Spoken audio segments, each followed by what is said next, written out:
Hey there everybody, it's Mike DiLisio, and today I'm coming to you with a video that is slightly different. This is not a standard review video. What this is going to be is kind of a first impressions video about Arcadia Quest. So Arcadia Quest is one of my favorite games, and it has always been a multiplayer only game. It's really thrives on that kind of person-to-person combat. It's a miniatures game where you are moving around in a dungeon, you're fighting monsters, you're fighting the other players that you are playing against in these different guilds, and it's a silly dice chucking game that I have always enjoyed. It's been very high on my list of favorite games. Well, just recently, the publisher, CMON, has released some solo rules for Arcadia Quest. And so what I would like to do is just head on over to the table here in just a moment, give you a quick overview on what changes in the solo game,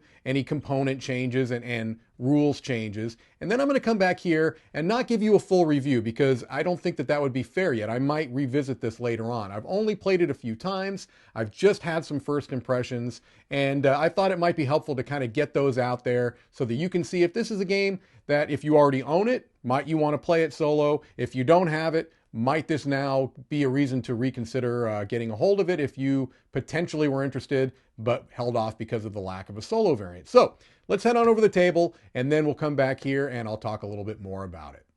Okay, here I have set up the District of Hammers, which is kind of the intro scenario for Arcadia Quest. And I want to talk just briefly about the component changes between the regular game and the solo game. The first thing that you want to keep in mind is that you're going to get rid of any PvP quests. So in this case, any of those PvPs, those are gone. You don't need those. You keep the PvE quests in play. In this case, find the lost weapons and kill 3 monsters as outlined in the scenario rulebook. Those stay in play. So you remove the PvP quests. The other thing that you're going to do is you're going to add a non-used tribe marker here. I use the pandas and place them on in this case, 2 monsters that are going to be the guard monsters. And so these are going to react a little bit differently. These monsters, they're going to react a bit differently from the other ones. Basically what they're doing is they're protecting those quest tokens, which are one of the PvE quests. They're not going to leave their post. They're not going to come chasing after you. You've got to bring it to them, basically. The other difference is that we now are going to have what's called a monster deck. And so in this game, the only 2 monsters in play are the Orc Marauders and the Goblin Archers. And since this is the intro scenario, I've got out level 1 monsters and the cards for each. That deck is made up, this monster deck here, is made up of the other levels of those monsters mixed up into a deck. And you'll see how that works in just a moment. The only other thing setup-wise is that there are a couple of things that they suggest. They suggest you don't use Wisp as a hero in the solo game. And then when you get into the next levels of the games, levels 2, 3, and 4, there are some cards that they suggest that you don't use because they don't work as well in solo mode. But otherwise, that's really the difference with the setup. Now, as far as gameplay goes, it's also remarkably similar to the core game with some tweaks. First of all, you're going to, on your turn, either activate all 3 of your heroes rather than just one at a time, or you're going to rest all of your heroes. Those are the things you're doing. You're either activating all 3 or resting them, okay? And the way you do it is as per normal. You get your 3 points of action. So in this case, if I wanted to activate Grom here, I could spend 1 point to open the door, 1 point to move, 1 point to attack. All right, let's say I attacked that orc there, okay? And then my other 2 characters are going to do their thing, perhaps moving around, perhaps picking up, yeah, that would be my luck. I actually would get that trap. Picking up those exploration tokens, etc. After your 3 characters have done their thing, perhaps even killed a monster, hopefully, now it's going to be the monster's turns. They're going to have an activation phase. And so what's going to happen is you're going to take 2 attack dice. You've got those spawn points around the board as per normal, and you're going to roll these. In this case, we've got the 2 ranged, which is right here. That's that spawn point. Now what we're going to do is we're going to flip over the top card of that deck to find which monster in that closest to that spawn point is going to act. And so I flip this over, and we see a Orc Marauder. So in this case, we know that the closest Orc Marauder to that spawn point is this one right here. It's going to get 3 points of movement. All right, so it's going to 1, 2 to open this, 3. If it had a ranged attack, it would now attack. It does not have a ranged attack, so it does not. So we're going to do our second monster activation. Flip this over. It's a Goblin Archer. Okay, so now they're going to 1, 2, and they are going to attack as per normal. Okay, and that's really how the game is going to play out. You're going to take your actions trying to complete your PvE quests. The monsters are going to activate twice a turn, and they're going to be trying to knock you out, basically. All of the payback and reaction rules are the same, with the exception of these guards who are not going to move. They're still going to pay back if you try to attack them. They're still going to retaliate. But generally speaking, they're going to stay put until you come to them.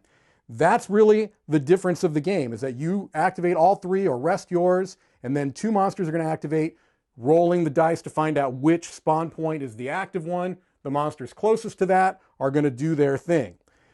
If you can complete both objectives, then you are going to be successful depending on the number of deaths. And so you've got a difficulty rating, which is basically if you go for a legendary status, you're successful if you can complete them with only 1 of your heroes dying. If you're going for a hero status, it is 2. Or hard, I should say. If you're going for medium, 3, and easy, 4. All right, so the way it works is that no matter what, if you're playing this as a campaign, as you normally would, even if you are quote unquote unsuccessful, you're still going to go to the next phase. What's going to happen is that upgrade phase is going to be affected depending on whether you are successful or not. If you were successful based on the difficulty rating you chose before the game starts, then you're going to get more options. You're going to get more money to spend on those upgraded items and weapons, etc. If you were unsuccessful, you're going to have less to deal with. And so that's really how they deal with that. You're always going to progress through the campaign. You just may get access to more stuff depending on whether you were successful or not. Some other little notes that might be of note is that you disregard the first bonus on those. You're still going to get the regular reward, the coin reward for it, but you're not going to get that first. Also, you spawn at the beginning of the turn rather than at the end as per normal. But otherwise, you're generally playing through this game as per normal, with some of those exceptions that I mentioned a moment ago. So let's head back over and let me give you my first impressions, just general thoughts on Arcadia Quest as a solo game. Okay, hopefully that gives you a pretty good idea of how the solo mode of Arcadia Quest changes things up from the multiplayer game. And so I just want to take a few moments to talk to you about kind of my first impressions of playing it as a solo game. First things first is that I am just happy that CMON put out this rule set.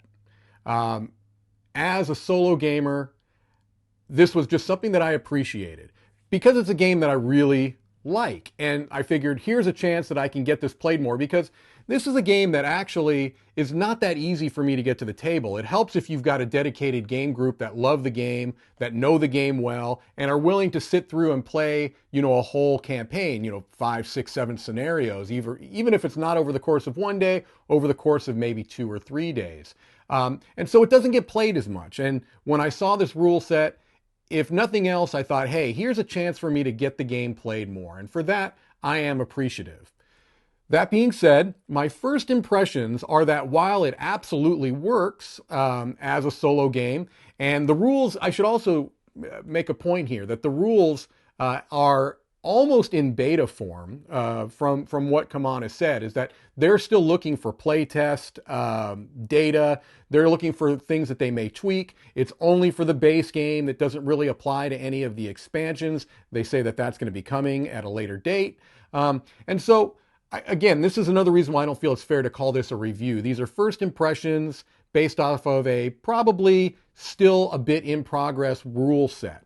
So that being said, the general flow of the game, I think, works. It's a very simple variation on the core mechanics. Now, they take out all of the PvP stuff because, of course, you have to. But I think that it's a really smart, simple administration to have that monster deck where you flip it over and you're finding the closest spawn point to the closest monsters to those spawn points that you roll. And I like it. I mean, I like the being able to activate all of your characters. You're getting a lot of those actions, and then you get 2 monster activations. It makes sense. Certain scenarios seem to be better suited to this than others. There are some scenarios where I felt like maybe the balance wasn't exactly where I'd like it to be. Some felt almost too easy. Others felt maybe a little too challenging. I think that's something that could get addressed with some slight rules tweaks, and very well might, depending on the feedback that they get. So overall, I do appreciate being able to play the game this way. Do I think it's the strongest solo game out there? Well, no, clearly not, because this is not a game that I think was designed to be a solo game. And it shows, because a lot of the fun that I have in playing Arcadia Quest is a bit the table talk. You know, you're not only going after the other players, but there's always that threat. There's always that, slight necessity, because you have to complete those PvP quests as well in the multiplayer game. In the solo game, you're just doing the PvE quests and dealing with those monsters. And so, while my first impressions aren't that it's ever going to be one of my favorite solo games, I certainly do appreciate the fact that it's out there. And I do know that this is going to cause me to play the game a whole lot more. And I'm going to, have fun trying out these different scenarios and campaigns and characters and putting them all through the paces and kind of seeing which ones work best and which ones maybe need a little bit of tweaking. Overall, I'll say I'm cautiously optimistic. I'm excited to see where this might go. I would love to see kind of how this works in the Inferno universe and how that might play into things, how it might work with pets and riders, if that does come down the pike. I'd like to see how all that would kind of play into it. So that being said, I would say I'm cautiously optimistic. It's not something that I feel is necessarily suited to be the best solo game ever, but I do think that there's a lot of fun that could be had with it. So there you have it, just some first thoughts on Arcadia Quest as a solo game. And I thank you so much for your time as always, and have a great day.